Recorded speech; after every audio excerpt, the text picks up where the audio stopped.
said, Manav Dharma Chaturvidha. I'm again talking from the Manusmriti. Chaturvidha Manav Dharma. Fourfold is Manav Dharma. One is called Vishesha Dharma. What is Vishesha Dharma? According to your status or position in life, age and position, you have certain dharma, duties if you want to call them, which come unasked.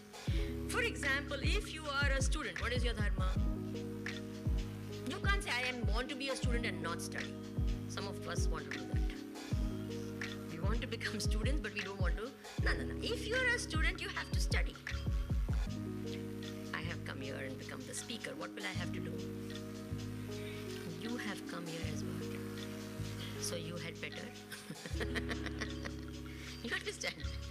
That's your dharma. Now you came, you chose to come here. Having come here, you must become a shrota, not a sota. Okay, you must become a shrota only because you've come here. I will help you to be a good shrota by asking you questions, trying to wake you up from time to time. But you have to become a shrota. That's your dharma. That's your duty. That's your Vishesha Dharma. My Vishesha Dharma is to come here, but that is not a dharma which is 24 hours with me, depending on the position. The minute I get down from there, I can say I'm in Maunam. But if I come here, I can't say I'm in Maunam. You understand? I have to be the speaker with that. This is called the Vishesha Dharma. I'm not bringing too many technical words like saying Varna, Ashrama, Dharma, etc., etc. But just to understand that depending on your age and your position, you have certain duties which come unasked. Duties always come unasked. Please remember that. And another thing, please remember, following duties is always thankless. What? If you're a student and you study, is someone going to thank you for that? What else can you do? You better study. But nowadays, for little things, thank you. Someone gives a glass of water also. And then, ghar mein, 50 times, every time someone gives you a water, thank you. Why thank you? Isn't it? And it's interesting, a lot of times we just do it. It's a habit that we formed. Thank you, little things. Sorry, thank you, excuse me, thank you, sorry. No?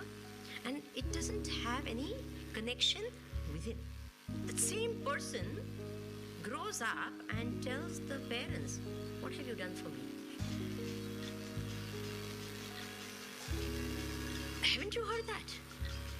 I mean, for that little, someone gives a chocolate, we say thank you. Then we say, auntie, thank you.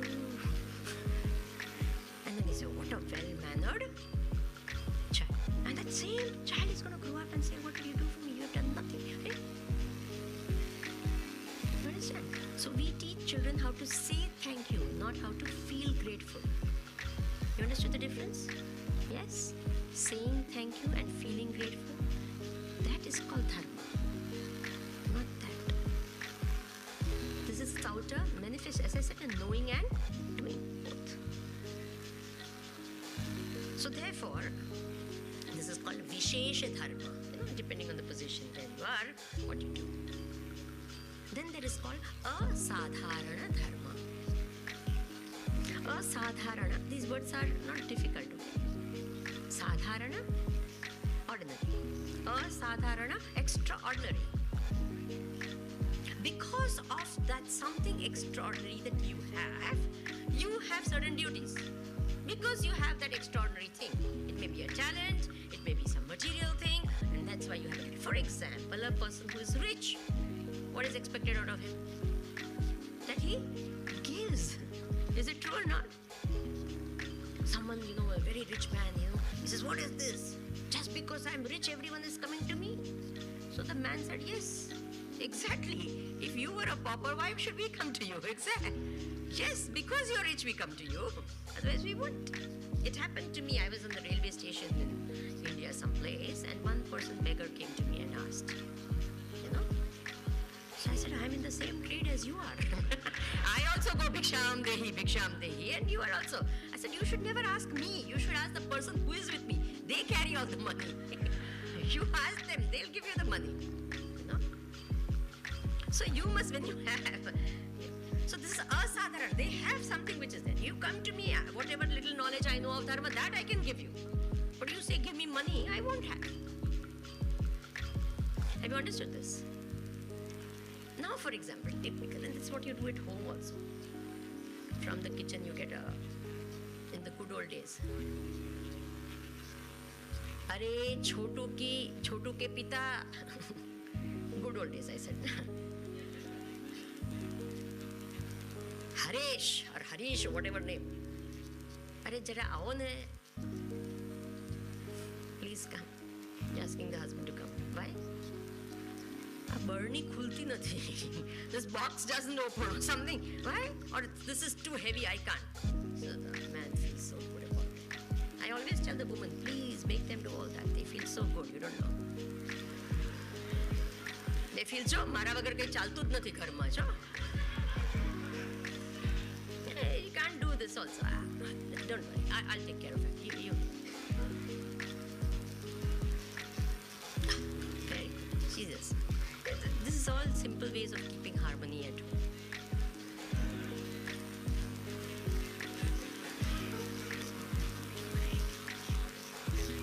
So, this is called what? Asadharan. He has strength. Physically, he is stronger. Bhagwan has made a man stronger physically than a woman. You don't have to be equal in the, no, don't do that. Yeah, let them do it. Good for them. Good for you as well. So you do that. If someone has to go late night, don't you say, you escort her. Why? Because, yes, the woman does need physical protection. No doubt about that. So this is called asadharana dharma. It's expected of a man to do this. Just because he is a man, so it becomes his duty. Just because, does it not happen, the person who sings well, everywhere, why don't you sing some bhajan? Don't we do that? Why do you keep asking me? Because you can sing. And unfortunately, it always happens that people who don't know how to sing want to sing. All the time. No, I want to. Baba, not you. Let this one do. So, asadharana dharma. Have you understood?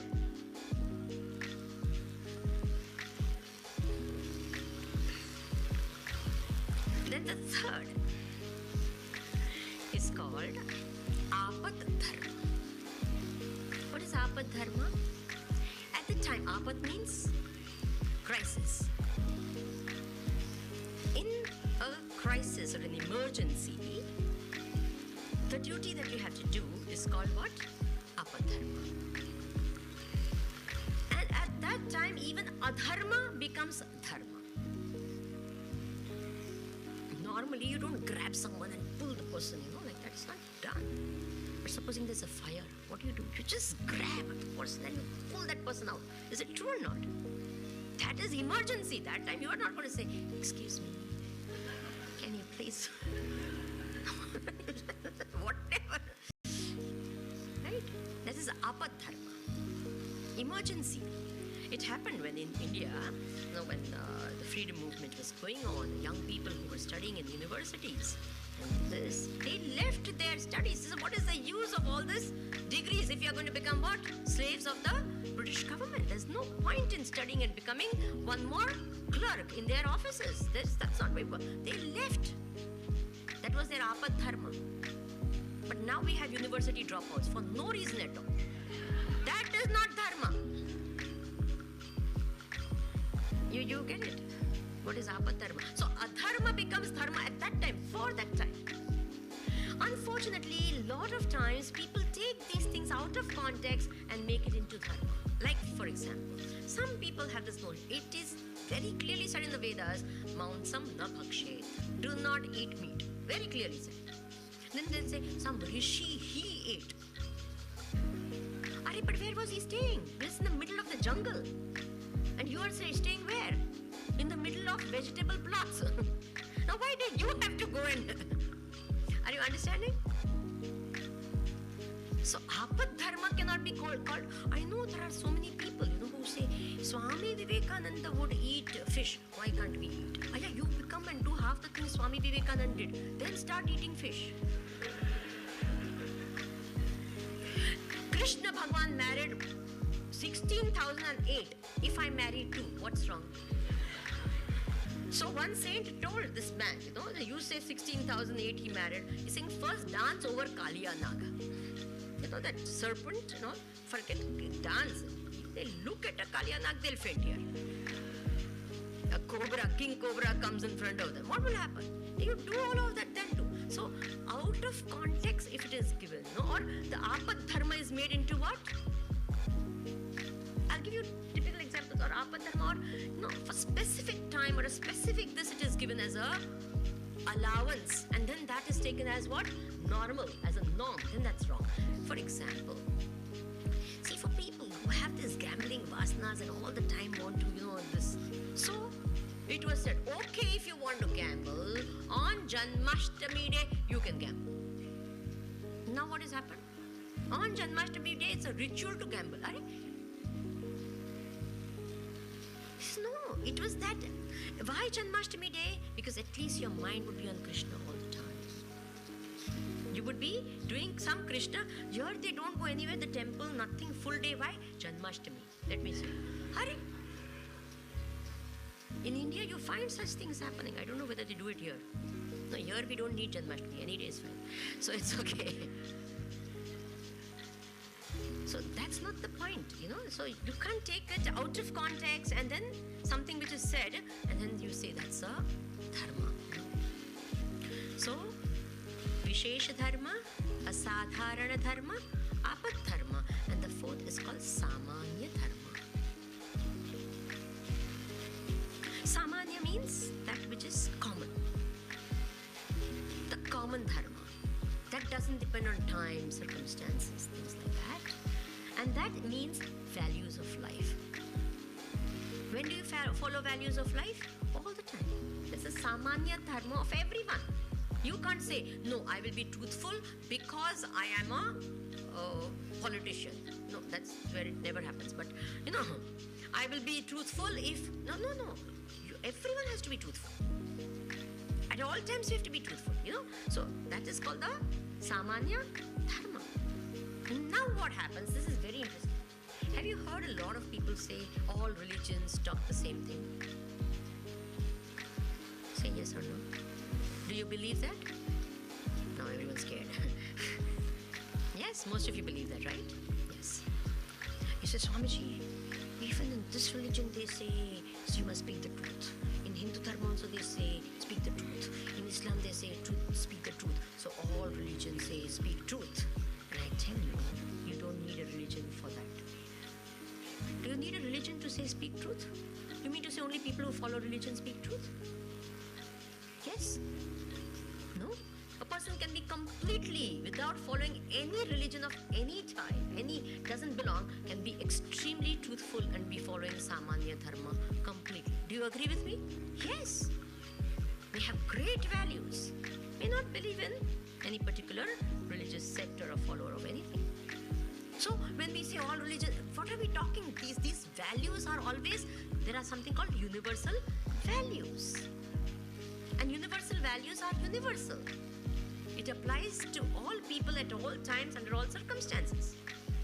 It existed 5,000 years back, will exist 5,000 years later. That won't change. Speak truth, will it change? Yes. Whether people follow it or not, but the siddhanta, the principle will not change. Agreed?